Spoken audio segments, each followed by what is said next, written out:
আসসালামু আলাইকুম। আপনি জানেন কি আজকাল নারীরা অনেকেই মা হতে সমস্যায় ভুগছেন। তো বেশিরভাগ ক্ষেত্রে এর পেছনে কি কারণগুলো আছে আমাদের জানা নেই। চলুন আজকে জানা যাক কি কি কারণ হতে পারে। ১ নাম্বার কারণের মধ্যে হচ্ছে বয়স। বয়স ৩৫ হয়ে গেলেই ডিমের সংখ্যা ও গুণগত মান কমতে শুরু করে। এছাড়া আছে ফ্যালোপিয়ান টিউবের সমস্যা।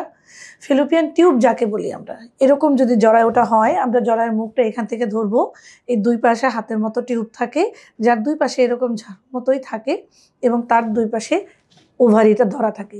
সেই ওভারি থেকে প্রতি মাসে যে কোনো একটা থেকে একটা করে ডিম আসে।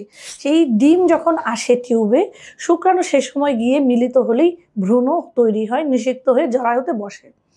সেই টিউবের, এই যে ফ্যালোপিয়ান টিউব বলছি, টিউব, এই টিউবের যে কোনো এক জায়গায় যদি কোনো ব্লক থাকে তাহলে কিন্তু বাচ্চা হতে সমস্যা হবে।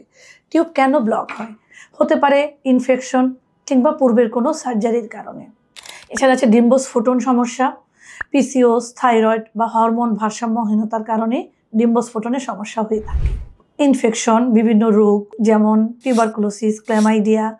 টিউবারকুলোসিস যে আমাদের একটা অন্যতম ইনফেকশনের মধ্যে একটা, যা আমাদের বন্ধ্যাত্বতে সমস্যা করে, আমরা তা বুঝিই না। সেটা হোক ফুসফুস বা অন্য কোনো অঙ্গে।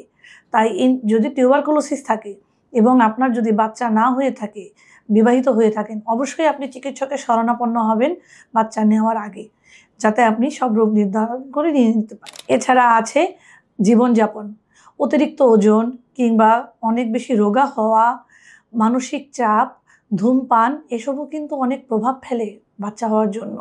তাছাড়াও আছে জরায়ুর মধ্যে কিছু সমস্যা, যেমন ফাইব্রয়েড, পলিপ, অ্যাডেনোমায়োসিস কিংবা জন্মগত ত্রুটি।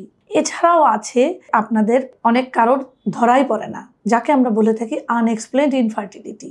এই আনএক্সপ্লেইনড ইনফার্টিলিটি ধরতে গেলেও তো আপনার ডক্টরের কাছেই যেতে হবে। কিন্তু মনে রাখবেন, সন্তান না হওয়া মানেই আশার শেষ নয়।